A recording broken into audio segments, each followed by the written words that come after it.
Happy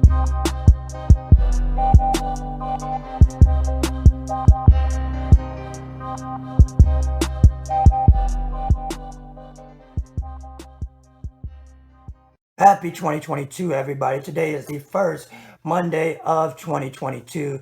And for a lot of people, the holidays are over now. We're back to real life. We're back, restarting our lives and such.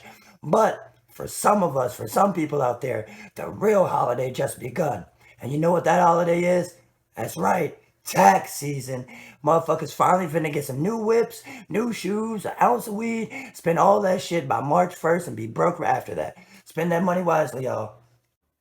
We live in such a hyper accepting like society nowadays that nobody is excluded from anything.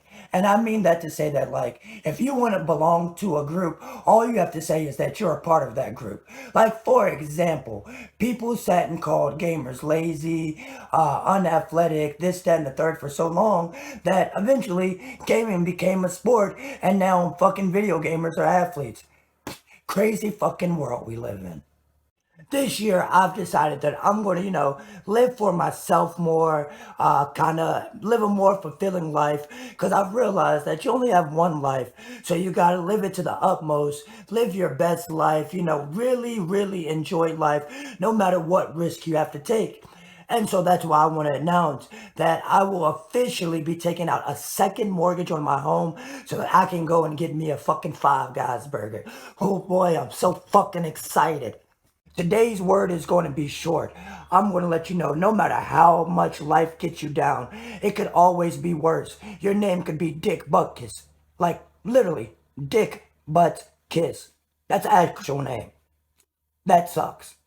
Statistically, 50% of marriages end up in divorce, if not more than that, which just goes to show you that relationships we build with people just aren't as long lasting or as fruitful as we imagine them to be in the beginning of that relationship.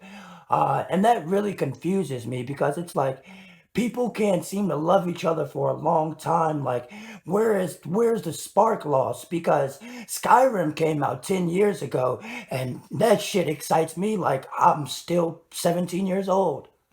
I'm one of those people that I love kids, but I was also raised that kids are to be seen, not heard.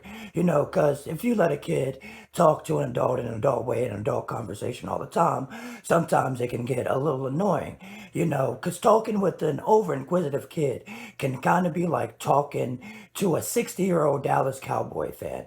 They're really fucking annoying, but you can't, in good conscience, put your hands on them. We live in a world that is generally ran by men, but at the same time, men really only do stuff to impress women, so that they can get that trophy wife or trophy girlfriend or whatever the fuck they want. And that's why I say men cheating is not really their fault. At least men of my generation. We grew up liking girls who were fans of the Spice Girls. And the Spice Girls were saying if you want to be with them, you had to get with their friends. And that's not our idea. That was theirs. We were just trying to follow their idea so that we could pick up the girls. That's it. Don't blame us. Blame the Spice Girls. In life, men have to realize one very important thing. At least once in your life, you're going to fall in love with a bona fide hoe. But the thing is, you have to follow the proper protocol for falling in love with a bona fide hoe, which means you've got to relocate and isolate her so she can calm that hoe and shit down and you can love her properly. I'm just saying, man, sometimes you gotta make sacrifice, and that's a big one a lot of motherfuckers end up making. Recently, there's been this story, I'm not sure how true it is. There's been this story going around about a woman who had sex with Drake and then afterwards tried to empty the condom inside of her just to find out there was hot sauce mixed into the condom. And my biggest question is Drake related to Hillary Clinton? Because who just keeps hot sauce on their person at all times? One of the absolute biggest disappointments you can set yourself up for in life is pulling up to that Chick-fil-A drive-thru on a Sunday morning. It's kind of like planning a school shooting on senior skip day. You did all this planning, got super hype, pulled up for absolutely no one to fucking be there. Ain't it a shame? In the last year or so, the American education system has been having this debate as to whether critical race theory should be taught in schools. And what critical race theory is just teaching racial history as it actually happened. And I think that's a really good thing. I really think we should introduce that on a wider scale because coming up, you really only get surface level information on people like Martin Luther King Jr. And as an adult, I wasn't sure if I was more shocked to find out that Martin Luther King was actually killed in that hospital bed or the fact that Martin Luther King absolutely fucking loved white women. Although America has really high obesity rates, we are leaning towards becoming a more health conscious society. Everybody's trying to create their own Tuck Everlasting story and find their like fountain of youth, the key to eternal life. But the truth is, we've had this key since the 80s. And this key that I'm talking about is crack rocks. Because as we all know, crackheads just don't fucking die. The same crackheads you know today, your great grandmother knew back in the 30s. I'm telling you, crackheads live forever. Smoke some crack. Consistency is a huge key to success in pretty much any avenue of life. When you're consistent with something, it puts you on a track, gets you in a routine, makes things natural so you don't even have to think about it anymore. You just do it. And consistency in a person is something I definitely look for. Because if you're not consistent in your thoughts and your actions, you're not going to be consistent with me. You're going to be shifty, and nobody really wants that.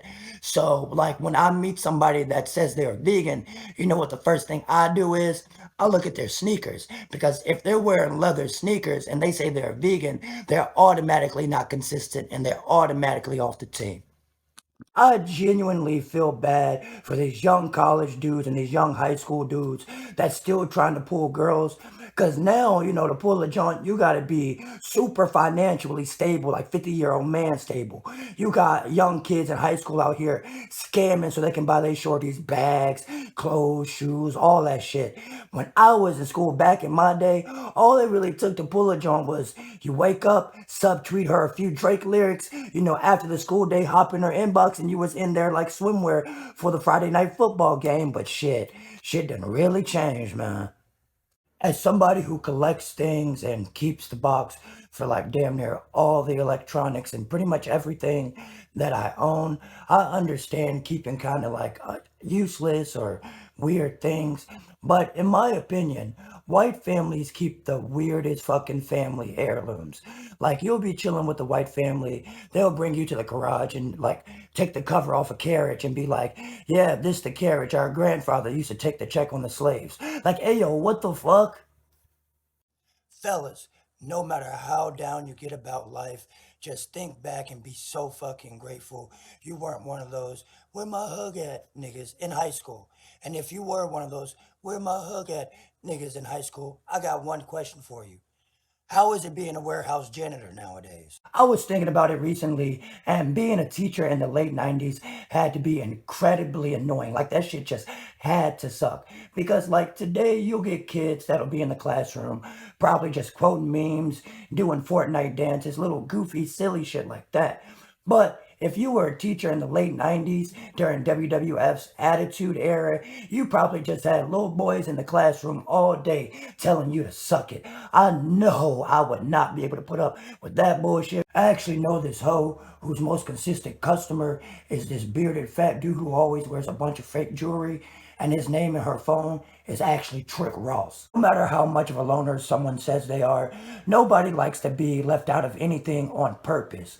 And you really see that with old people on Facebook. Like all of the news, the jokes, the memes, everything on Facebook can be literally weeks old. But old people still love Facebook because they're still just getting to participate in some type of social media.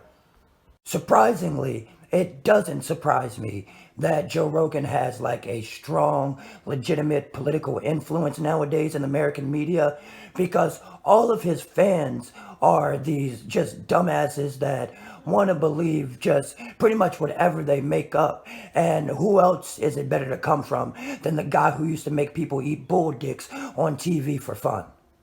The only thing more annoying than a woman constantly complaining about her baby daddy on social media is that same baby daddy only wanting her once she has another man. Like, damn, bruh, get gone. This is my family now.